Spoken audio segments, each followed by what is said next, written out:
วันนี้อากาศร้อนอบอ้าวมากเลยพี่น้องสบายดีจ้ะพี่น้องสวัสดีทุกคนนะสวัสดีที่บ้านสวนนะวันนี้เราจะไปหาปวกกันจ้าพี่น้องจ้านี่ค่ะเขาป่าอันเดิมนี่แหละค่ะเจ้ากว่าป่านี่เบิร์ดเราจังสิเปลี่ยนป่าใหม่มาเลยเจสีไปหาปัญหามาบักเลยไล่เนี่ยของข่อยมันยังอยู่ใกล้อยู่พี่น้องมันยังหลายก็ได้เก็บอยู่ตาทางไกลก็เอาเป็นกระสอบอยู่บ้านข้าเจ้าดุดเจ้ามีอยู่จักเนาะเราข้าเจ้าดุดไปแล้วข้าเจ้าก็ดุดถิ่มหมดปะมันเป็นอย่างหรอกตรงเนาะปลากับขางบ้านเลยพี่น้องปลาไม่ได้ใหญ่หรอกปลาขางบ้านนี่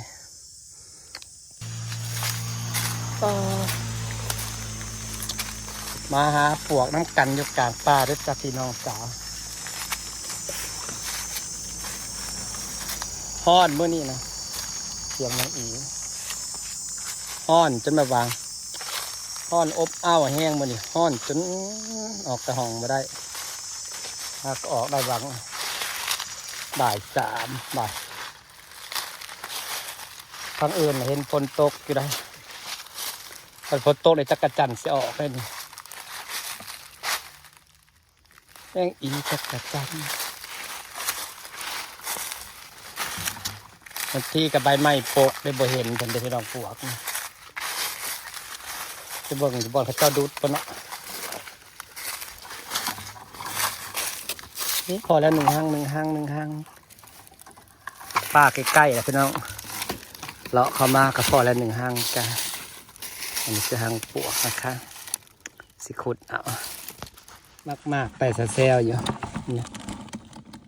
มากไปแซวอยู่หาตอกแล้วไม่ปกคนกับบ่เห็นแล้วบ่งบอลไพ่ใหม่ที่ว่านี่ไพ่ใหม่จะได้เห็นหัวที่สองเป็นตะมากใช่ปะหัวใหญ่เป็นตะมากพี่น้องหัวใหญ่ๆเป็นตะมากเท่ๆว่ะหัวบักแกใหญ่เป็นตาสิมากพอดว่าคุดเบิ่งพอดว่าห้างคือว่าแต่ไพ่ลวกมันบอลไพ่ใหม่เนี่ยมันออกเริ่มปวกไพ่ลวกมันพี่น้องหาบอลใหม่ห้างนี่กะสิมากๆอยู่อันไพ่ลวกบ่มีปวกพี่น้องวันใดไพ่ลวกมันตายเบิดต้องไปหาบอลไพ่บอลลวกไปบอลไพ่บอลลวกบอลหก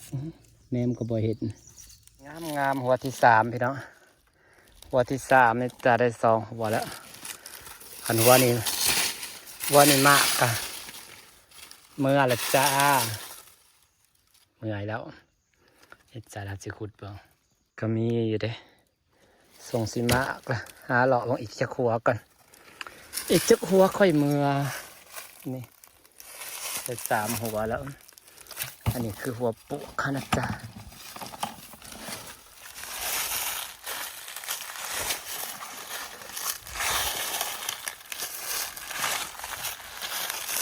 ว้านี่แหละหัวนี้ขันหญ้าปฐมขันใบไม้ปฐมกระเห็ดเนี่ยแหละพี่น้องกระตบไฟใหม่อันผัดตุเป็นหัวมันผัดตะออกเบิดหัวนี่ทั้งใหญ่ทั้งมากพี่น้องสิเมื่อเลยนะจ้าไอ้2 เต็มถังเลยกลับบ้านเราแบกเมื่อยกลับบ้านเราจ้านี่ค่ะแบกเมื่อพี่น้องกับปะเมื่อกำลังสิเมื่อพ่ออีกหัวหนึ่งติดกันเลยคันบ่หกก็สิเห็นหลายขุดเอาอีกหัวหนึ่งก็เดินจ้าพี่น้องจ้า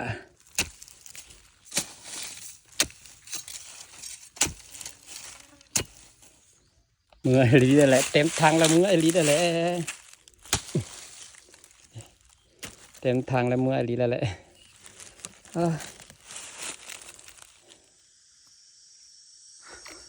ว้าจะฮอดปันนี้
หางมันมากกัน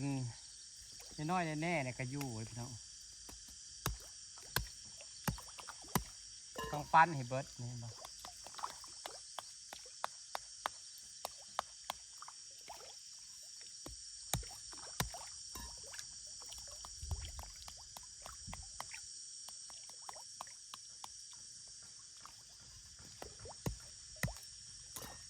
ทอดเลย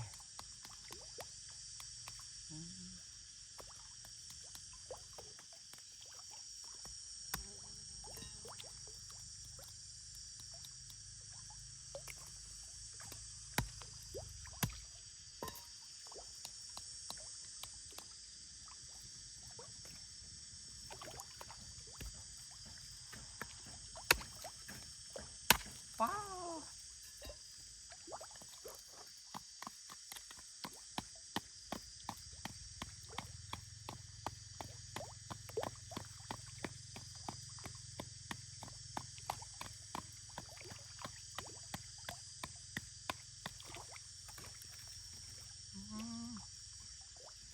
ทางเดียวก็เหลือเพื่อ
ฝากบรรยากาศและสำนีเด้อพี่น้องจ้าขอบคุณทุกคนจ้าที่ยังติดตามนะฮะ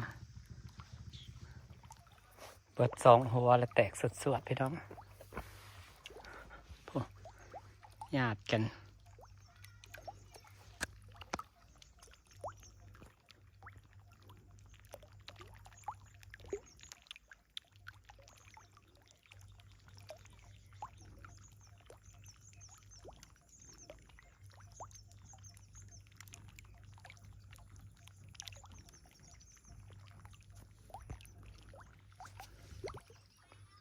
แป๊บเดียวเบิด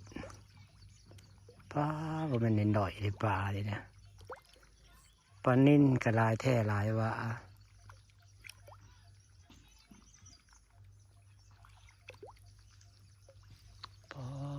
ปลานิ่นอะไรเลยนะ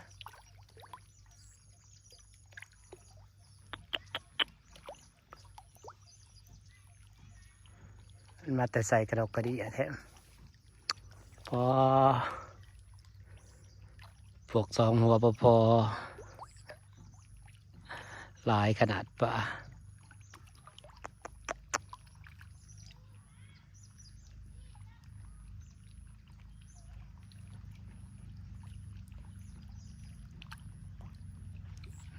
เห็นบ่พี่น้องมันหมักปวกเลยจะสิพาอีกครัวหนึ่งก็ได้ไปน้องฝากบรรยากาศสนิทละจ้ะ